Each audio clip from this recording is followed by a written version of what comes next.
Students, आज हम सेंट्रिफ्यूगेशन के बारे में पढ़ते हैं, जिसको सेल फ्रैक्शनेशन भी कहा जाता है। इसको सेल फ्रैक्शनेशन क्यों कहते हैं और सेंट्रिफ्यूगेशन क्यों कहते हैं? क्योंकि इसमें सेंट्रीफ्यूज मशीन यूज होता है, इस वजह से इसको सेंट्रिफ्यूगेशन का नाम दिया जाता है। सेल फ्रैक्शनेशन इसलिए कहते हैं कि इसमें हम सेल को डिफरेंट पार्ट्स में डिवाइड करते हैं। मुख्तलिफ स्टेज पे गुजर के सेल के जो सेलुलर स्ट्रक्चर्स है उसमें कंपोनेंट होते हैं, उसको सेपरेट करते हैं। अगर एक मिक्सचर में डिफरेंट कंपोनेंट्स है तो उसको सेपरेट करने के लिए हम सेंट्रिफ्यूगेशन का मेथड इस्तेमाल कर सकते हैं। तो आइए देखते हैं कि सेंट्रिफ्यूगेशन कैसे काम करता है और इसको कैसे डिफाइन करते हैं। इसको also known as a cell fractionation, cell fractionation के नाम से भी जाना जाता है क्योंकि इसमें सेल को डिफरेंट पार्ट्स में डिवाइड किया जाता है। इसके अलावा अगर हम इसको डिफाइन करेंगे तो ये एक साइंटिफिक टेक्निक है, यानी technique used in science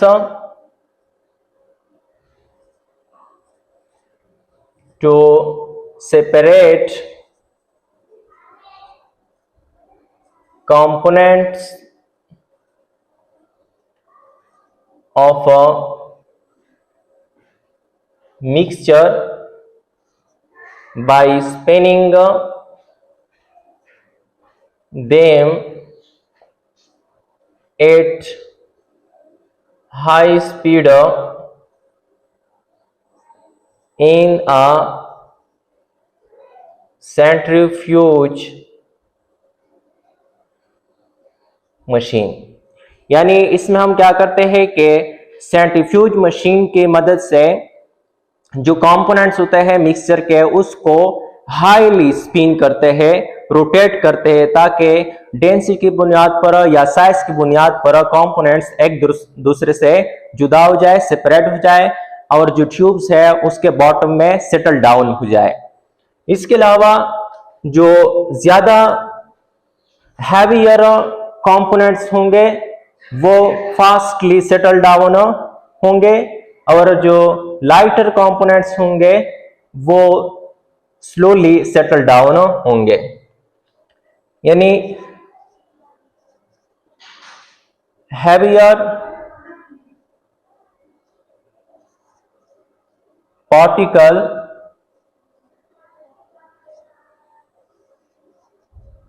move outward and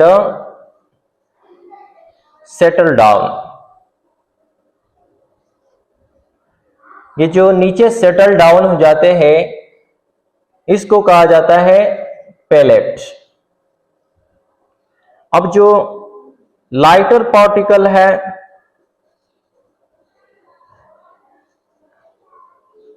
lighter particles remains in the liquid, और जो लाइटर पार्टिकल्स होते हैं यानी डेंसिटी के लिहाज से जो लाइट होते हैं वो उसी लिक्विड में रह जाते हैं और इसको कहते हैं सुपरनेटेंट।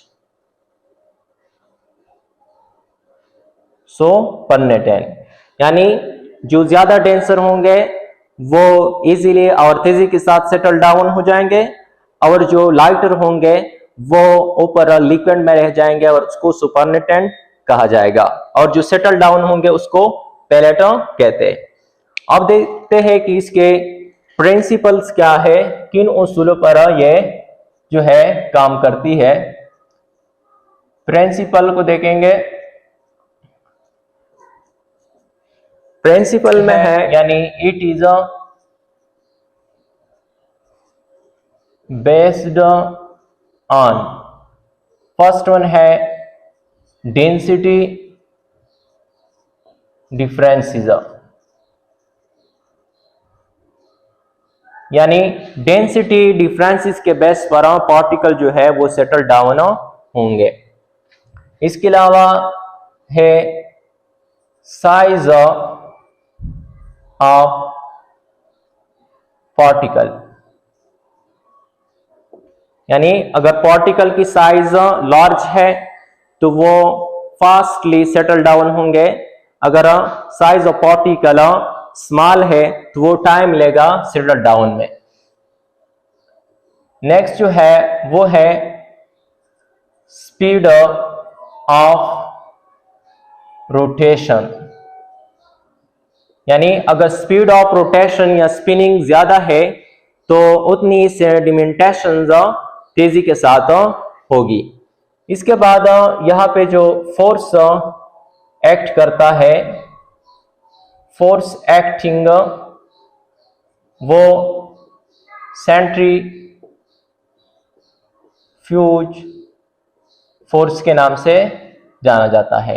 ये कुछ प्रिंसिपल्स है जिसके बुनियाद पर सेंट्रीफ्यूज या सेल्फ फ्रैक्शनेशन जो है वो काम करती है। प्रोसीजर कुछ यूं है कि पहले हम सिलेक्शन ऑफ टिश्यू करेंगे, यानी जिस चीज का हमने सेंट्रीफ्यूगेशन करना है, सेल्फ फ्रैक्शनेशन करना है, पहले हम उसे सेलेक्ट करेंगे।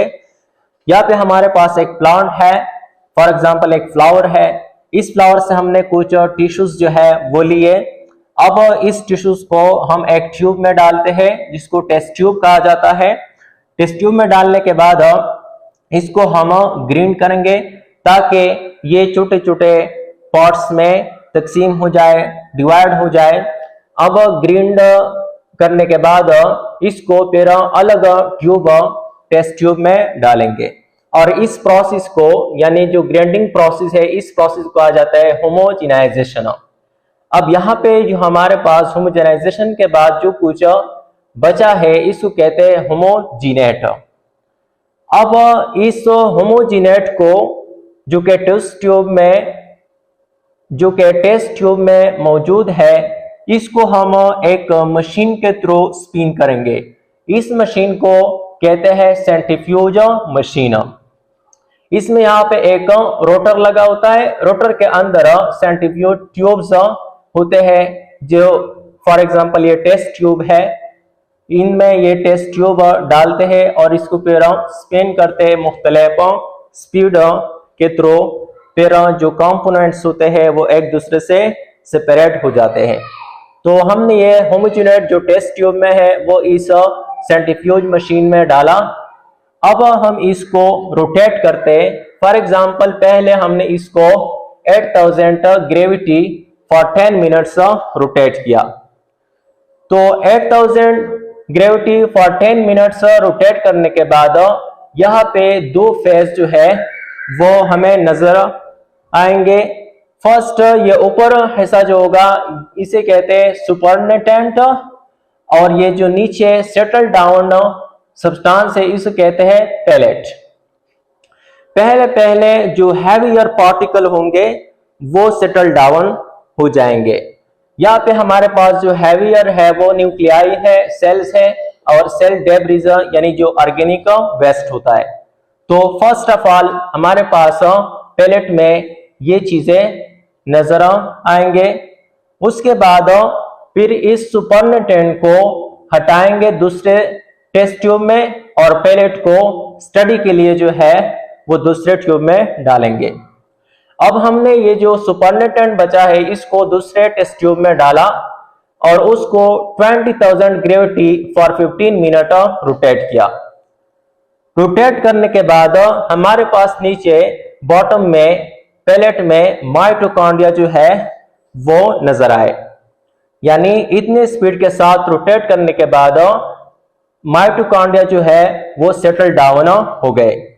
अब इसके बाद जो सुपरनेटेंट है इसको हम दूसरे टेस्ट ट्यूब में डालते हैं और 1 lakh gravity for 60 minute rotate करते हैं। 1 लाख पर ग्रेविटी पर 60 मिनट रोटेट करने के बाद यहाँ पे हमारे पास पेलेट में माइक्रोसोम्स जो है वो सेटल डाउन हो जाते हैं। माइक्रोसोम्स यानी एंडोप्लाज्मिक रेटिकुलम और रफ एंडोप्लाज्मिक रेटिकुलम के जो वेसिकल्स होते हैं उसको माइक्रोसोम्स कहा जाता है। इसके बाद जो सुपरनेटेंट बचा है इसको दूसरे टेस्ट ट्यूब में डालते हैं और 1,50,000 ग्रेविटी फॉर 3 आवर्स रोटेट करते हैं। इतना रोटेट करने के बाद अब जो ज्यादा स्मॉलर या लाइटर पार्टिकल्स होंगे कंपोनेंट्स वो सेटल डाउन हो जाएंगे। फॉर एग्जांपल यहाँ पे फिर हमें राइबोसोम जो है वो देखने को मिलेंगे।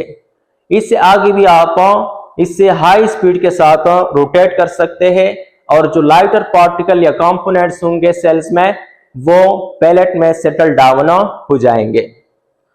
इसके बाद नोट में है कि जो जी यहाँ पे इस्तेमाल हुआ है ग्रेविटी, ये आर्टिफिशियल ग्रेविटी है जो कि सेंट्रीफ्यूज मशीन प्रोड्यूस करता है या क्रिएट करता है। इसके बाद एक आरपीएम यानी राउंड पर मिनट्स कि ये 1 मिनट में कितने राउंड यानी रोटेट होता है, ये एक यूनिट है।